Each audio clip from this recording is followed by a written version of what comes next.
G'day guys, today we're going to be talking about intercoolers again, specifically on how you can upgrade and improve the efficiency on your stock standard Landcruiser 200 series cooler. Now here at Exploring Oz, we're all about trying new things to see what works and what doesn't. And if you've seen some of my previous videos, you'll know that the intercoolers play a big part in our turbo diesel four-wheel drives. Now you can just replace the entire unit, but they cost between $1,000 and $2,500. And although they may give good performance gains, it's whether or not it's worth the value for money for those gains. So today we're going to be trying out mounting twin thermofans to force or push air into the intercooler to see whether or not that improves the efficiency and gives us any gains. Now this particular method is a bit of a hot topic and there's a bit of a debate as to whether or not it does improve the efficiency or hinders the cooling ability of the cooler. So today we're going to put it to the test and see exactly how we go. So there's two predominant ways of thinking as to whether or not these thermofans are actually going to work. So the first one is that, look, Toyota made this vehicle, they spent millions and millions of dollars in research and development to ensure that it works at its maximum capability. That is that the air is going to be scooped in through some ducts on the front grille, through these plastic ducts on the interior of the bonnet here, and then over the intercooler. And we can see here that Toyota have also added in two louvers here on the intercooler shroud to help evenly distribute the air over the cooler. Now I, as an avid four-wheel driver, have gone along and put a bull bar, spotlights and a winch box controller on the front of the car, and in my thinking that's going to obstruct the airflow coming in and then over the intercooler. Now I'm not at all doubting that air is still getting through, as that's evident from little bits of bugs and debris stuck in the intercooler fins. However, I am under the belief that the turbulence from these objects on the front of the car is going to hinder the air coming through these ducts. Now having twin thermofans mounted on top of the cooler is going to help force air through regardless of the situation, whether it be high speed, low speed, high or low loads on the engine. There's always going to be that constant flow of air. Now the other thing as well, having a top mounted intercooler like the one on this turbo diesel four-wheel drive also suffers from a term called heat soak. Now heat soak refers to heat rising off the engine block and essentially soaking the intercooler in that heat at low speed when there is limited airflow. Now this is going to obviously have the reversed effect of what the intercooler is designed to do, and at low speed and high loads, something like beach driving, it's going to cause the intercooler to heat the air up or at least keep it at a very hot temperature. Now saying all this, the predominant argument against the fans is the fact that the fan's airflow rate is never going to match the airspeed coming in through high speed driving. For example, if you're driving 110 kilometers an hour, you're expecting a lot of air to be coming in through the ducts onto the intercooler, and people's belief are that two thermofans aren't going to be able to match that and therefore hinder maximum airflow over the cooler and therefore reduce its capacity. Now look, I've already been out and tested the intercooler fans on the cooler, and I can say that none of the theories I've mentioned for or against the arguments are true in my case. So let's go over how I'm going to test it, how I'm going to mount these fans up, and then most importantly, go over the results we found. When you're talking about mounting fans to a cooler or a radiator, a fan that draws or pulls air from behind is always going to be more effective and efficient than a fan that pushes air from the front. Now in the case of a 200 series Landcruiser, even the slimmest fans on the market are not going to fit underneath that stock intercooler. So today we're going to go with a pair of pusher styled fans. This means that they're going to be blowing air down and into the fins of the cooler. Now there are two ways to mount fans to the cooler. The first one is just to use small diameter bolts to go in between the fans and the vanes on that cooler, mounted with large flat washers to hold them down and support them against the cooler itself. Now the second way is by creating a bracket, mounting the fans to a bracket and then a bracket to the cooler itself. As is pretty evident here, I've gone for the latter option. I've gone to create a bracket here. Now this bracket is made out of 3mm galvanized steel. The reason I've done it so thick is just to give it a nice rigid design, therefore eliminating any flex or vibration when the car is in motion. Now there are 4 bolt holes that are going to mount down, 2 on each side of this bracket, that will therefore bolt into factory supplied threads on the factory intercooler.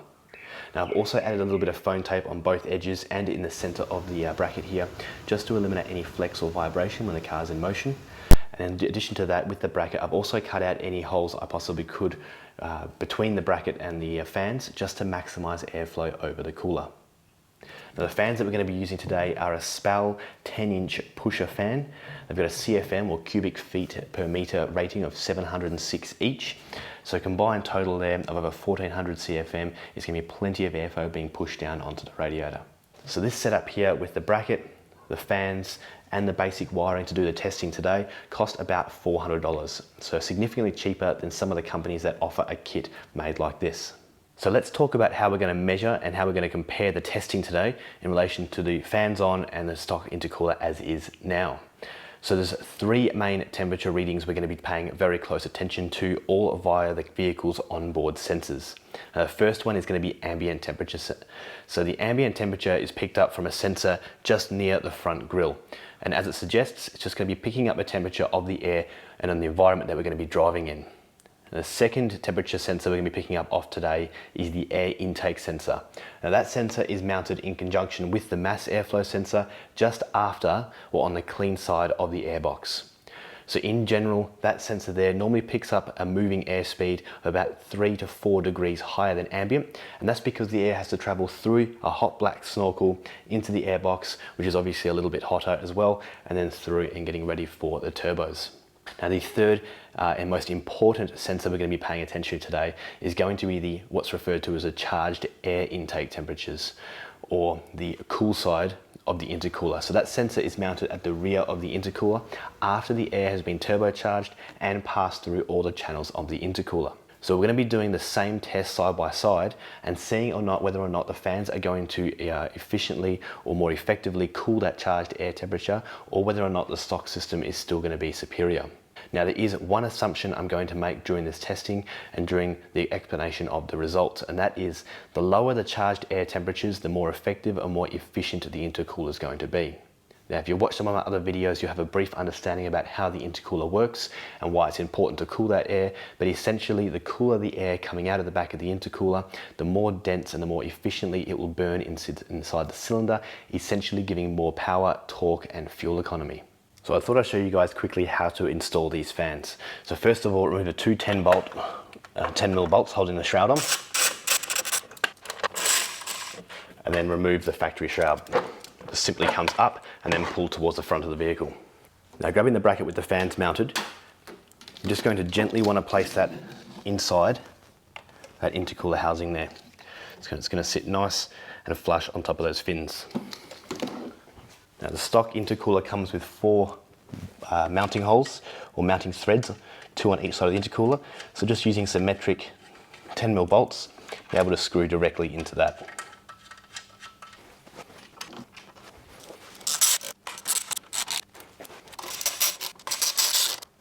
Now just for the testing phase of these intercooler fans, I have built up a very temporary and rough wiring loom. Simply wiring from the back of the intercooler there, running down to the auxiliary battery. Just using a relay and a basic 12 volt switch, mount them up to the positive and negative terminals on your battery, and we'll have power to the fans.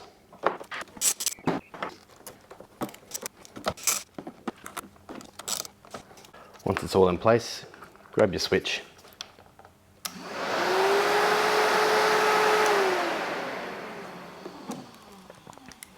Now, a very quick disclaimer, if you are going to be wiring these up permanently to your four-wheel drive, you're going to need a better wiring than this. This is just temporary during the testing phase of these fans. So now we've talked about some of the theories, how we're going to be mounting the fans and how we're going to be measuring the results from our testing. Let's hit the road and we'll go over exactly what sort of tests we're going to be doing and how we're going to go about the testing process. So here we are guys, we're out on the road now and we're going to put these intercooler fans to the test. So we're going to do a series of several tests here, both with and without the fans, to see whether or not they actually make much of a difference in the real world. So what we're going to do here is the highway is about 100 meters in front of us up here. We're going to do some baseline tests without the fans to begin with. It's going to include a 110 kilometer cruising speed for 5 minutes. So we're expecting to see a short burst increase in the turbo temps as we take off and get up to speed, but then 5 minutes will allow that temperature to normalize. Once we've done that, we're then going to come to a stop and do a 0 to 100 km/h test straight after cruising. This will eliminate or reduce the chance of any heat soak in that intercooler, and then we're going to get the temperatures from that particular test. Once we've done that, we're going to be doing another 0 to 100 km test. However, we're going to allow the vehicle to sit for about 10 minutes before we do that test. That's going to allow it to soak up any heat from the engine and give it maximum heat soak to see what difference that makes both with and without the fans. Now today we're doing all the testing on the same afternoon. It's about 30 degrees. I've chosen the afternoon as there's the least variance in temperature. We'll be dealing with the same conditions, relatively flat highway. I'm going to be doing all the testing on the same circuit for both tests. So let's get some of this gear ready, plug the laptop in, and we'll start with the first one. Okay, so we have to unplug the ultra gauge and plug in the computer. I'm just going to get some of the programming set up, and then we can hit the road for our first test. Okay, so we've got the computer in, all plugged up, the screen's recording, and we're going to go head out to the highway for our first test. Now, because I've been here for about 5-10 minutes setting up the cameras and getting some of the gear ready, we have suffered a little bit of heat soak already. So we're looking at intake temperatures of already 61 degrees, but that's all right. Because we're doing a 5-minute, 110 km/h run, that will eliminate any heat soak towards the end of that run.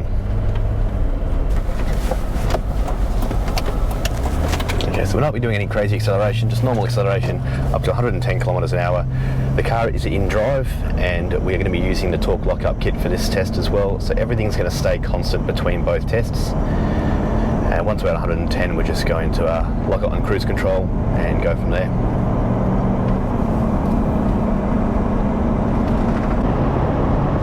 Okay, so we're coming to the end of our 5-minute run now on our 110 km/h test. Going to come down to a stop. Going to go straight from 0 to 100 km/h just to reduce that chance of heat soak. So I believe our turbo temps are about 45 degrees at the moment, 46, 45. Going to come to a stop now. Just leaving the vehicle in drive, nothing fancy, just foot on the brake, foot straight onto the accelerator. Come to a stop. And then straight up to 100 km/h.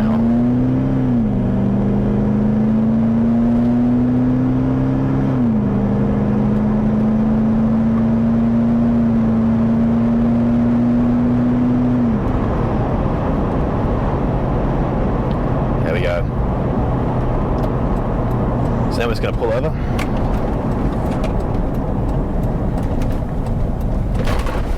We're just going to sit here for 10 minutes and allow that heat soak to really take control of the intercooler before doing our next 0 to 100 km/h test. Okay, so we just hit our 10-minute mark now for sitting here, allowing our intercooler to heat soak, and straight up we can see the turbo temps there at 68 degrees Celsius. So it's definitely a lot warmer than we just were in that initial run. So let's hit the highway. We'll do another 0 to 100 km/h test. And then we're also going to be cruising back to our initial start point, which will give us an idea of the recovery of the intercooler with and without the fans. Okay, so we'll jump onto the highway. Same thing as before, nothing fancy. Foot off the brake and straight onto the accelerator.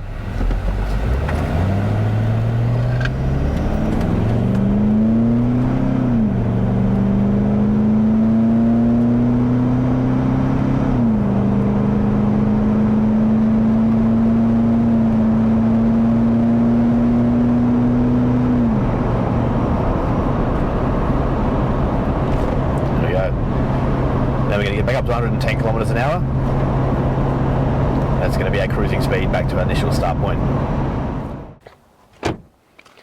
So there's our baseline tests for our highway runs completed. Now it's time to chuck these fans on, get them all loaded up, switch them on, and do the same circuit again and see how it goes.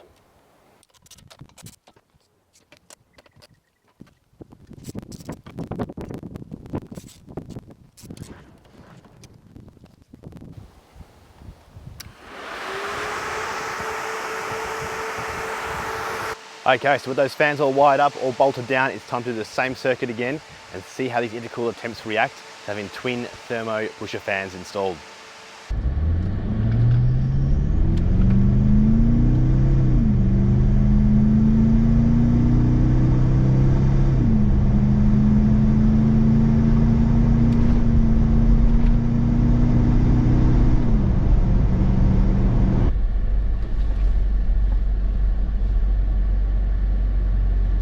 Okay, so here we are at one of our final tests. Now I live in Kalgoorlie, which is inland regional Western Australia, so I don't have any boggy sand to test out these intercooler fans on. But what I'm going to do today is going to drive up this telegraph hill behind us. It's not overly steep, but what it will simulate is putting a little bit of load on the engine at slow speed. So it's going to replicate a low airflow into the intercooler, plus a little bit of load onto the engine, which will hopefully increase those turbo temperatures. We'll be able to see how the intercooler reacts with and without the fans. So I'm going to drive the exact same route, the same speed, all the way to the top, come back down and do it again without the fans. So since the fans are already mounted on, we're going to leave them on and do that test first. So let's give it a go. So like I mentioned, this isn't very difficult, this track. It's just an access road up to the top of the telegraph tower. And what I'm going to do is I'm just going to select manual first and try and keep it about the 25 km/h mark. The reason I'm choosing manual first is just to keep the revs up at around the 2000 RPM, and that will activate the boost pressure. Without boost pressure, that intercooler isn't going to be effective at all, and therefore we're not going to get any results. So you can see here through the new Garmin Overlander GPS, it's got a pitch and roll function. We're only getting gradients of about 7 to 10 degrees going up this hill here, so it's not overly steep. It's fairly easy. So there we go, that is our testing for today completed. So it's now time to return home, get all these results together, put them into a graph and see how they all stack up. So this is what the results are going to look like when plotted out onto a graph. So here we have the blue line down the bottom, and this refers to the ambient temperature. Now through all my testing today, the temperatures were a steady 31 degrees and this did not change. Just above this, you can see an orange and green line. Now this refers to the intake temperatures before they're turbocharged and before they pass through the intercooler. You will also note that these lines are also very similar and they'll follow each other throughout all the testing today. The two most important lines we're going to be paying attention to today are the grey line and the red line. Now these refer to the charged air temperatures, or the cool side of the intercooler, with and without the fans.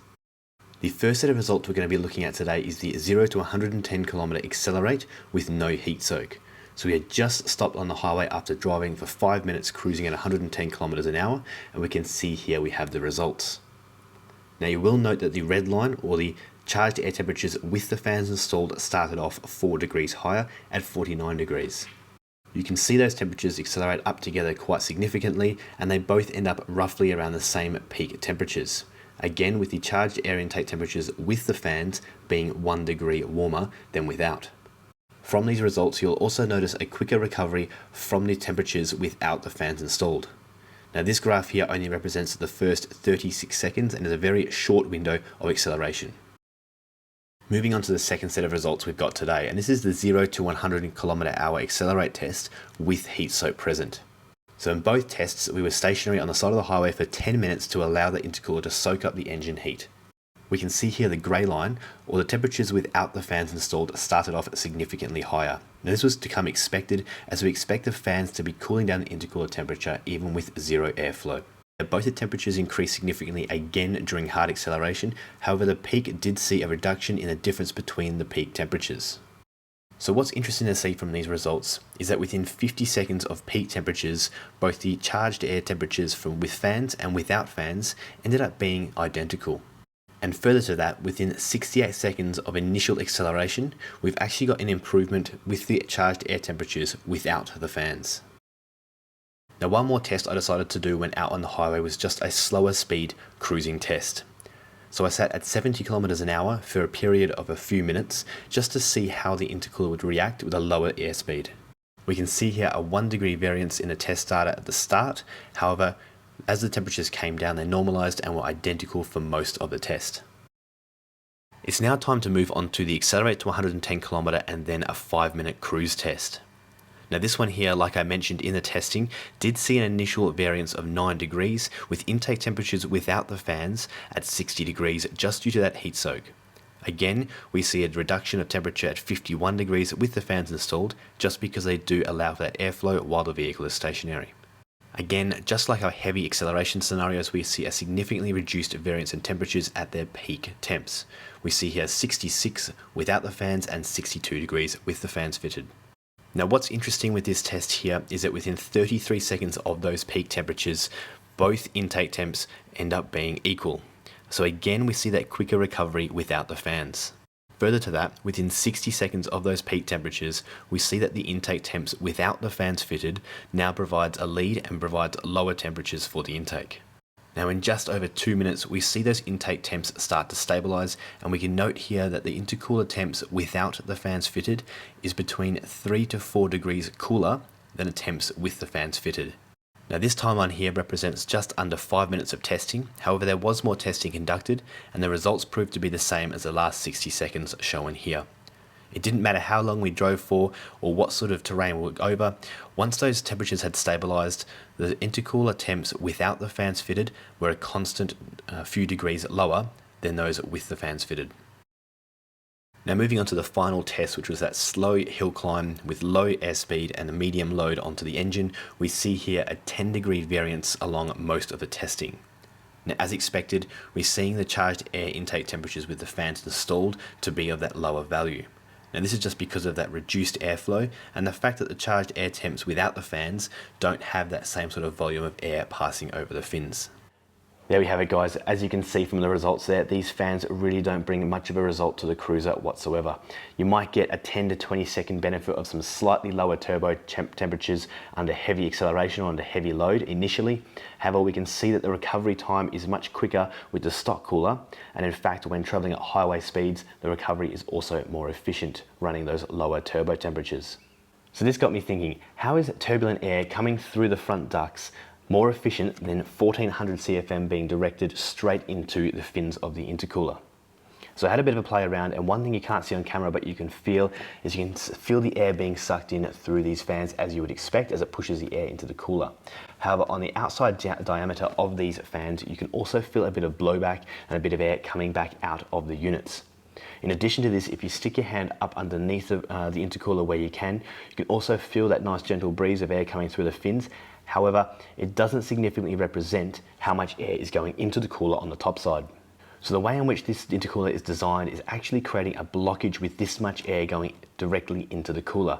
It's causing a bit of back pressure, and therefore it's just nowhere near as efficient as the air coming in from the ducts as intended. You can actually illustrate this by using a bit of paper and bringing it slowly over the side of the fan, and you can see the paper rise before it's sucked back down. So obviously this sort of flow of air is not as effective as that of just normal driving with a stock intercooler.